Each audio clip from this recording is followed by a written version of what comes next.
Well, good morning, everybody. Jeff Slakey here on Daybreak. I have two great guests in studio. Now, traditionally, the time we get a chance to talk with Scotty Mills from Keller-Williams. Good morning, Scotty. How are you? Hey, good morning, Jeff. Good to see you. And then Marty Crow from Habitat for Humanity is also here. Morning, Marty. Hi, Jeff. Thanks for having us on. For sure, for sure. And we are talking today, first things first, we'll talk about the market just a little bit in real estate. How are things looking and interest rates and all that good stuff? I feel like a busboy on Mother's Day brunch. You know, it's so busy that people are just excited. And I think part of the little taste of the good weather, a little spring fever coming on out there. Rates are good. And I also find that a lot of the buyers are looking in their crystal ball and thinking, I know rates are probably going to tick up, so I better make a move now. It's just great. I think it's going to be a great year. Are there signs that interest rates are pointing upwards? We talk and we hear a lot of government data and things like that, the Fed and things like that. But have you heard any rumblings out there that there are raises in the interest rates down the road? What I'm hearing from the people in the mortgage industry, and I guess they're looking at their crystal ball, they think it's just, they look at cycles and they look at trends, and it looks like it's just a matter because of the inventory and that it's just the nature of the business where they'll start popping up a little bit there. Huh. Yeah.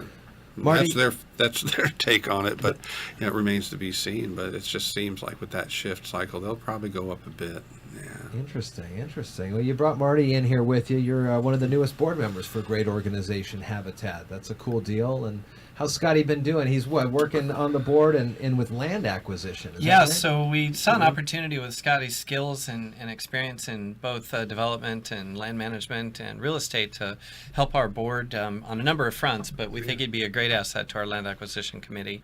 As you know, we have some inventory in land, and I'd like him to spend some time with that inventory and help us determine which are best options to build on and that sort of thing. So. Would that be types of houses or lot sizes or things like that? Absolutely, because in the development, there's all the elements that go into it. It's a combination of the raw land, the right market, the right environment or neighborhood, as you mentioned, and then making sure that we know what the total build cost would be from development and whatever items need to be brought up to if it's septic or water supply, power, whatever distribution needs to be done. So it's very helpful to have somebody like Scotty with that experience to help us understand what the all-in cost would be for construction. Yeah, not only with Keller-Williams, but the general contracting you've done and things like that. Yeah, and then bringing those skill sets, or I guess some people might even say wisdom, but that's debatable. But bringing it into the habitat environment, because when you get a raw land, how many times I've run into somebody that says, "Oh, I didn't know."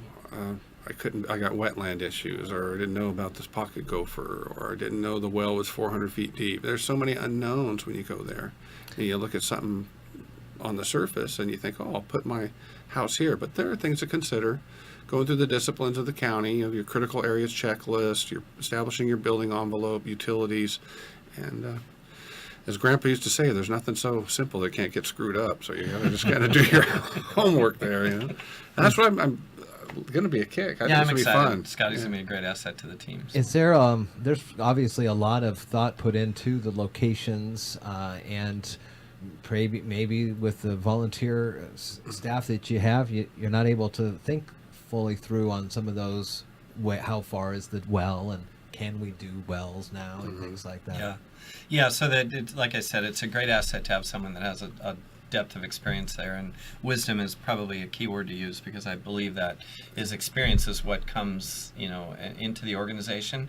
And as you mentioned, we are a volunteer organization, so we do cycle through people. We've had a lot of people on our team in the history of Habitat that have guided us through a lot of those things, but it's time to help guide us into the next few years and make sure we're set up right to keep building homes. We'll talk a little bit about how Habitat homes fit into neighborhoods and part of the community that kind of builds up around those. We've seen plenty of houses that Habitat has built up here in Mason County and across the country, really, with a great nationwide organization.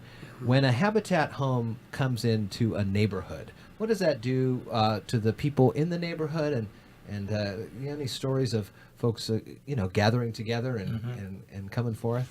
Well, I think from a community perspective, I'll talk to that first. I think it's great that we have the opportunity to bring the community together in volunteerism to support a great mission like Habitat.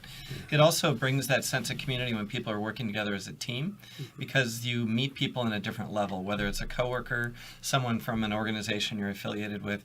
When you work side by side with them, you understand them from a different level, and I think that's a great component of the way Habitat works. I always harken back to the days of barn raising, when the community used to come together and build a barn. It's a very similar concept here.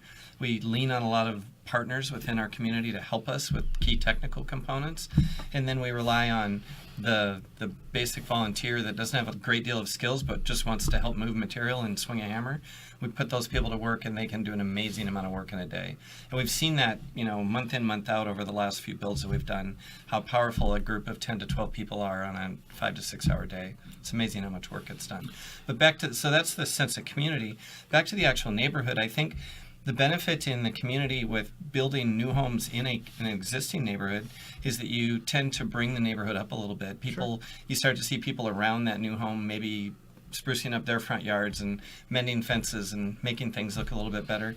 We also think it's great that we bring children. Most of our families are young. We generally bring children into the neighborhood also, which I think is great. So. Yeah, very neat. Yeah, because with the whole concept of home ownership matters, and what we talked about in maybe a previous episode, how the stability, at least for the family and for the children in that community, statistically, they're doing better at school, the whole family life being involved in that sense of pride. And I think Marty brought up a good point. Sometimes you get somebody, oh no, God, look at their yard, it kind of sets the bar a little bit. But it's a great morale booster for the community and for the family that it's so gracious to be able to do something like that. It gives them hope. And when there's hope, that just kind of takes on a life of its own. So I think it's one of the visions I embrace, joining this exciting little Habitat Humanity thing, and we're going to have some fun. So. And the families put in the sweat equity, and they have a real sense of pride of ownership on that. Absolutely. This Saturday we were working on House 28 up on the hill, and we have House 27. We have a couple of family members, the homeowners, husband and wife were working alongside of her brother and his brother-in-law. Oh, fun. All three of them working together for most of the day, and it's just great to have them all working together. And they've had other family members and friends out helping also. We're working toward starting on House 29. We're going to break ground on that probably in April, with an objective to complete it probably by late summer. So we've got some great things going on. 2 houses under construction at the same time. Will be a first for Habitat in a while. So that's really cool. Yeah. And again, you can volunteer your time and services to Habitat for Humanity. Also, you can spend time at the Shelton or Belfair Habitat for Humanity stores. They've always got great pieces of furniture items and more for you to check out, and all those funds go right back into the community to help out Habitat. Yeah. Very cool. Marty Crow from Habitat for Humanity, one of the newest board members, and also working on land acquisition from Keller-Williams here, Scotty Mills. Scotty, it's always good talking with you. Yeah, you too, Jeff. Thanks. Good to see you, Marty. Thanks for having us.